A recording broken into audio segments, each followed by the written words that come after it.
Evet. Sahile de geldik. Ya elindeki kağıtlar neydi? Yol boyunca da bahsetmedin.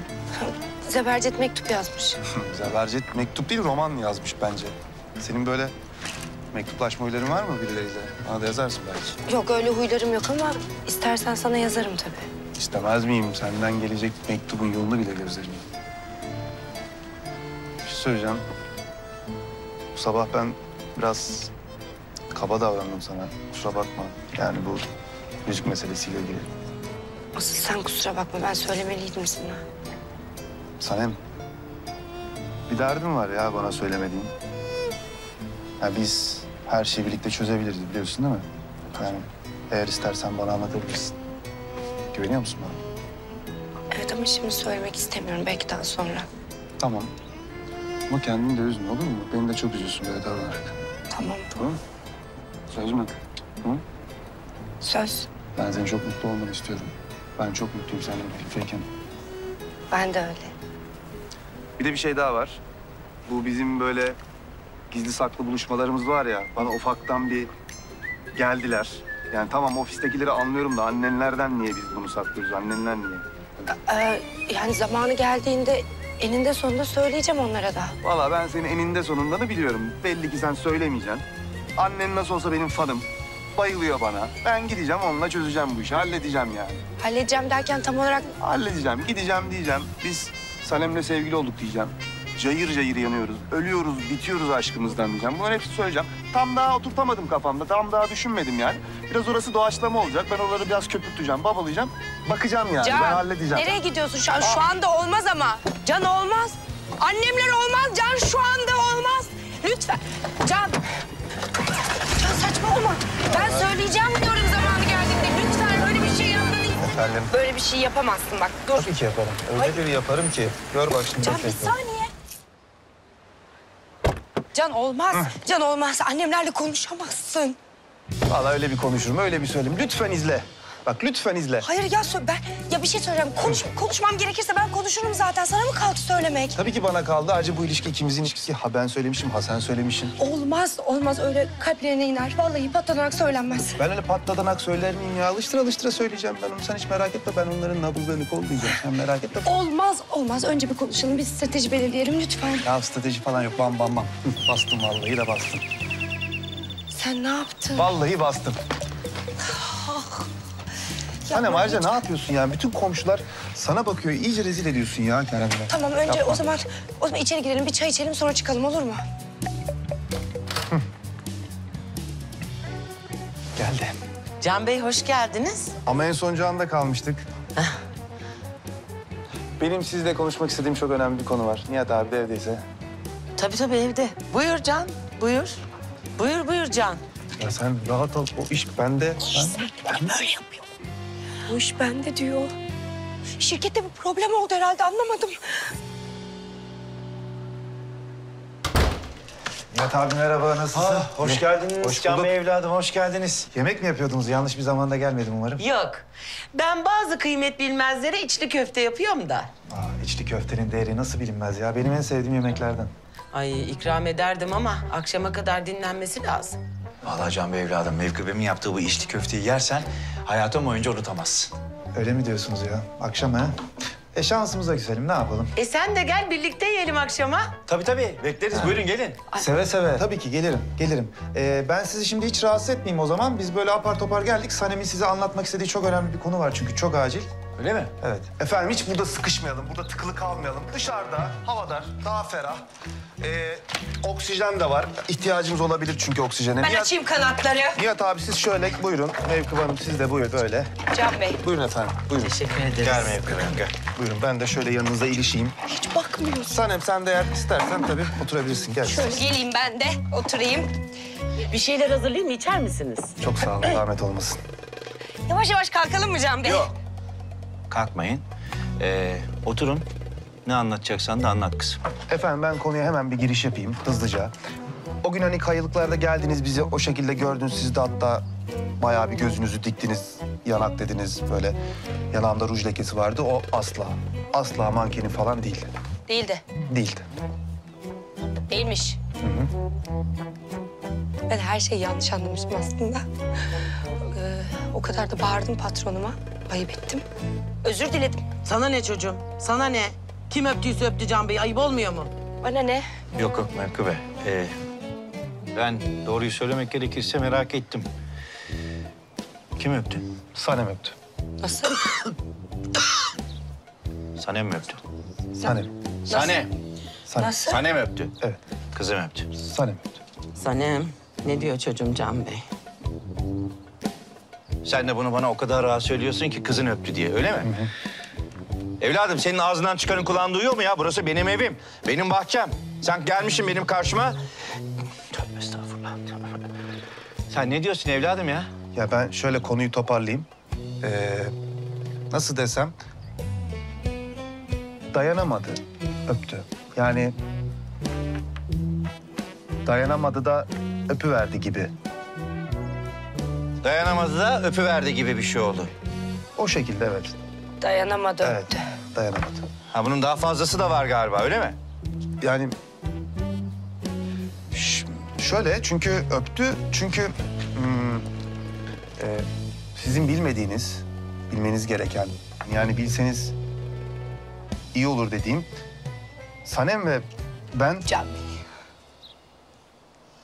Aileme ben izah edeyim çünkü benimle ilgili bir konu.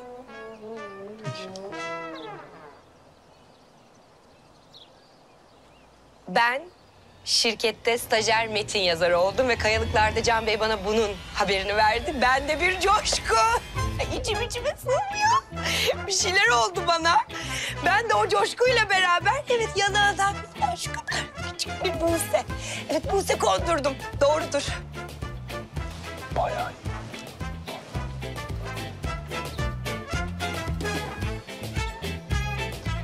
Efendim yani... Benim hayatımda öyle ne bileyim mankenlerle takılmak yok efendim. Bir tarafından öptürtmek falan gibi dejenere şeyler asla yok. Ya benim hakkımda yanlış şeyler düşünmenizi, yanlış fikirlere kapılmanızı hiç istemem. Seninle ne ilgisi var? Seninle ne ilgisi var ki çocuğum? Kabahat bizim çocuğumuzda. Rezillik. Değil mi? Ben de. Hayır. Rezillik. Seni severiz yoksa biz maşallah. Sağ olun.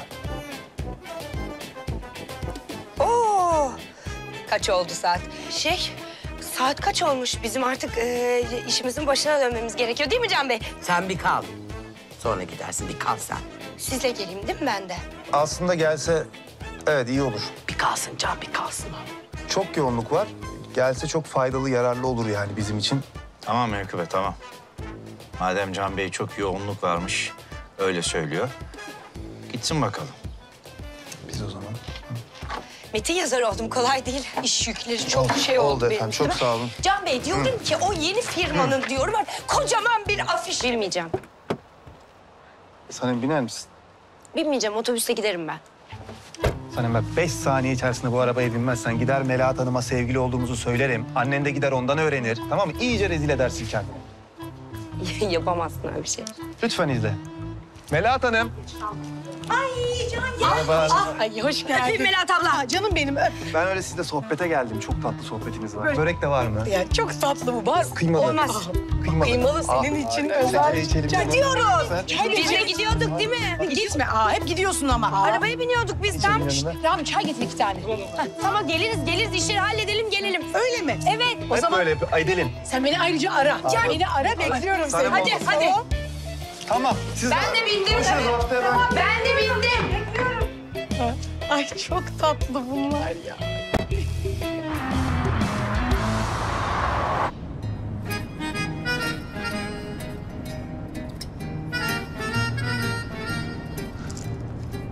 Ya senin o suratına yerim. Bana niye surat asıyorsun hala? Hiç konuyu değiştirme şimdi. Nasıl söylersin bizimkilere Sanem beni öptü diye? Yani şimdi bizim sevgili olduğumuzu bilmiyorlar ama böyle ciddi bir potansiyelimiz olduğunu anlasınlar böyle. Siktiresinler. Ya ben sana söyledim zaten. Söz verdim söyleyeceğim diye. Tamam söz diyorsan okey. 3 yaşında çocuk gibi azarladılar beni. Sen bir de şimdi akşama gör. Nasıl nutuk çekecekler belli değil. Ya bir şey yapamazlar. Ben de olacağım zaten akşam yemekte. Akşam. Ha, Sen bayağı baya. evin taşınmaz eşyası oluyorsun. Farkında mısın? Ne rahatsız mı oluyorsun? Hem seninle ne alakası var? Benim derdim içli köfte. Ya hayır, annemle babamın evlilik yıl dönümü de ben o yüzden öyle söyledim. Onu iyi hatırlattın. Ben o zaman gelirken şöyle güzel bir çiçek yaptırayım. Etrafındaki insanlar beni gerçekten delirtecekler. Ben bunu anladım. Sen akşam kesin çaktıracaksın. Annem akşam bizim sevgili olduğumuzu kesin anlayacak. Yok ben çaktırmam ya. Sen çaktırmazsan ben çaktırmam öyle. Küçük oyuna abartılı hareketlere girmem. Bir şey olmaz. Ben ne abartacağım? Ben senden emin değilim. Ha. Annem de çok güzel yapıyor ya içli köfte. Heh. Ver bakalım. Buyurun. Bu sefer çok güzel bir şey bekliyorum senden. Kesinlikle. Ben çok iyi olduğunu düşünüyorum. Ha, yok. Bence sen bugünlük vazgeç. Yani çünkü sen bayağı romantik değilsin. Yani olmuyor, yapamıyorsun, zorlama. Nasıl? Bayağı.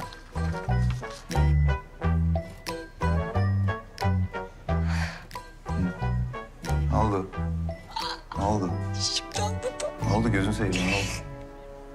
Şimdi anladım. Ne? Şimdi Ha? sen şimdi diğerlerinden beni kayırıyor gibi olma diye böyle yapıyorsun. Şimdi anladım. Ne oldu? Ne komiksin ya. Ya sen ne kadar komiksin. Çok iyi de oynuyorsun biliyor musun? Çok iyi oyun. Ben seni niye kayırayım ki? Değil mi? Yani iyiyse iyi, kötüyse kötü. Hala oyundasın. Çok kötü Sanem. Çok iyi. Yani ben de şaşkınım. Meğer sende romantizm sıfırmış. Sıfır. Hiç değil. Yapamıyorsun Sanem. Olmuyor gerçekten. Peki inandırıcı olması adına şöyle bir şey yapacağım. Ya. İzle bak şimdi. Bak görüyor musun? Yırttım. Böyle usulca sana verdim.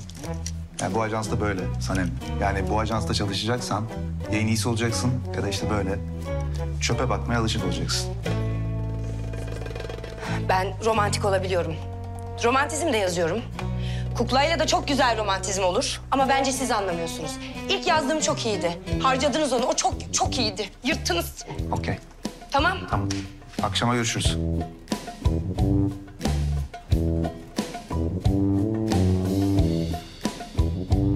Nasıl? Size geliyorum ya akşam. Görüşürüz. Biz tartıştık biraz önce. Yani aşk başka, iş başka. Acı bir şey söyleyeceğim. Kızgınken çok tatlı oluyorsun. Ben hala kızgınım ama.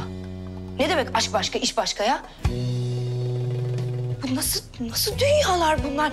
Reklam dünyası böyle bir şey mi ya? Allah Allah. Evet Volkan'cığım, senin metnini seçtim. Gerçekten çok başarılı. Ellerine sağlık. Tebrik ederim. Arkadaşlar, bugünlük dağılabiliriz. Herkes evine gidebilir. Teşekkürler. Teşekkürler, sağ olun.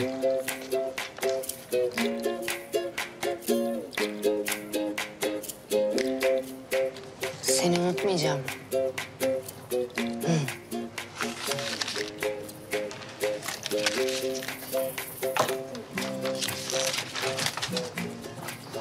Vermezsen verme fikir. Sanem. Ne oluyor burada? Bir şey olmuyor. Arkadaşımla çalışıyoruz. Bir gelsene bir şey konuşacağız Ne seninle. oldu? Bir gel. Ne oldu? Ne oluyor burada? Neler oluyor neler? Yani birçok şey oluyor da anlatsam da inanmayacaksın gibi. Farkındayım. Anlat bakalım sen. Sanem. Sanem ne yapıyorsun? Ne biçim davranıyorsun ablacığım sen? Saçma sapan davranıyorum değil mi? Evet. Evet çok dengesiz şeyler yapıyorum. Ben mantığımla hareket edemiyorum. Çok istiyorum ben de mantığımla hareket etmek ama bence aşk mantığa çok karşı. Yani aşk mantığın ayağını kaydırmaya çalışıyor ben eminim. Ben de istiyorum işime gücüme gideyim. Böyle istikrarlı bir kız olayım ama olamıyorum işte. Bir gülümsüyor. Aklım başımdan gidiyor, elim ayağıma dolanıyor bana bir şeyler. Ay ne diyorsun? Ne anlatıyorsun sen ya? Ben hiçbir şey anlamıyorum. Ne oluyor? Abla ben sana bir sır vereceğim ama hiç kimseye söyleme. Ay hayır olsun inşallah. Tamam hadi ver. Biz Can Bey'le Hı hı. yani Can'la sevgili olduk. Ateşin falan mı var acaba senin ya? Tansiyonun mu düştü acaba? Sen ne dediğini bilmiyorsun bence şu anda. Sen iyi değilsin. Kendinde değilsin, ne dediğini bilmiyorsun bence Sanem. Biliyorum. Ya sevgili olduk diyorum işte. Sinemaya falan bile gidebiliriz. O derece sevgiliyiz. Sanem saçmalama, ne diyorsun sen ya? Bu olacak bir iş mi yani? Tamam biliyorum biz bunun hayalini kurmuştuk ama şimdi gerçekçi bir gözle bakınca hiç olacak bir iş değil bu ablacığım. Olsa bile hiçbir yere varamaz. Niye varmasın? Niye olacak iş olmasın ya? Sanem bak bir kere siz farklı yerlerden geliyorsunuz. Can Bey zaten bugün burada, yarın orada, sürekli bir yerlerde gezen bir adam. Yarın bir gün bırakacak gidecek, sen de burada bakkal Sanem olarak kalacaksın. Hayır. Ben stajyer metin yazarıyım. Ayrıca Can da hiçbir yere gitmiyor. Emin misin? Evet. Bak olmayacak işe kalkışılmaz Sanem, lütfen. Beni dinler misin? Bu hiç olacak bir iş değil. Ayrıca zaten onların hayatıyla bizimki de bir değil yani. Onlar her şeyi yapabileceklerini sanıyorlar. Ben de her istediğimi yapabilirim. Niye yapamayayım? Yeter ki benim ablam biraz pozitif olsun ama. Zaten pozitifim, şu an pozitif konuşuyorum aslında. Gerçekten beni dinlesen, senin iyiliğine konuşuyorum ben şu anda. Ben gerçekten hiçbir şey dinlemek istemiyorum. Hiçbir şey düşünmek de istemiyorum. Bakkal Sanem dünyayı kurtarmaya gidiyor şu anda. Ya Sanem lütfen bak. Bakkal Sanem dünyayı alt etmeye gidiyor çünkü. Leyla, bakar mısın? Bunları YRT Holding'in muhasebesine gönderir misin? Tabii Emre Bey. Kardeşim, sen YRT Holding'in işlerini mi bağladın? Vay, sen nereden duydun? CEO'su aradı az evvel. Bizim liseden üst dönem kendisi. İnanılmaz bir hareket. Gerçekten inanılmaz bir hareket. Seninle gurur duyuyorum.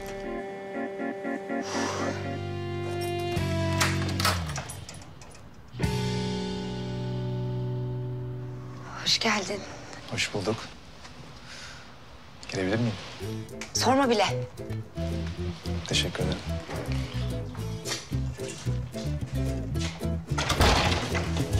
Ne güzel olmuş. Teşekkürler. Yıl dönümü için.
Mevki Bey, sonunda başardım.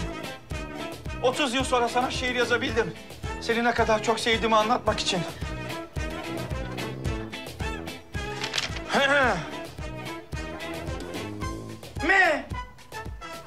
Melek. Evimin güzeli. Ve vicdanlı.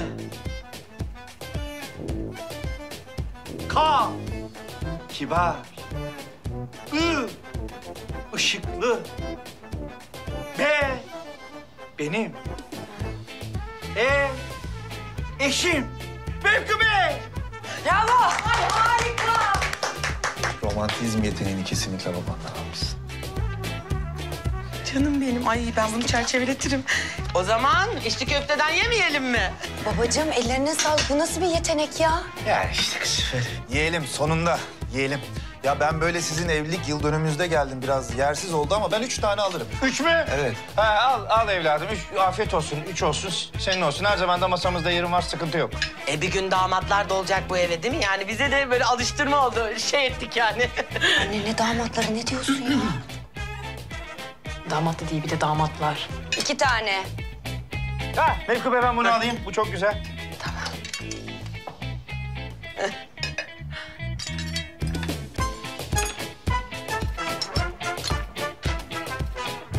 Annenizin şeyi ya, o en güzelini o şey yapsın. Çok iyi. Ya ben arabada bir şey unuttum da ben onu çok acil hemen alıp geliyorum hemen. Yani ne diyorsun anne damat falan ya? Ağzımdan kaçtı söyledim işte. Siz de unutun ne söylediğimi Allah Allah.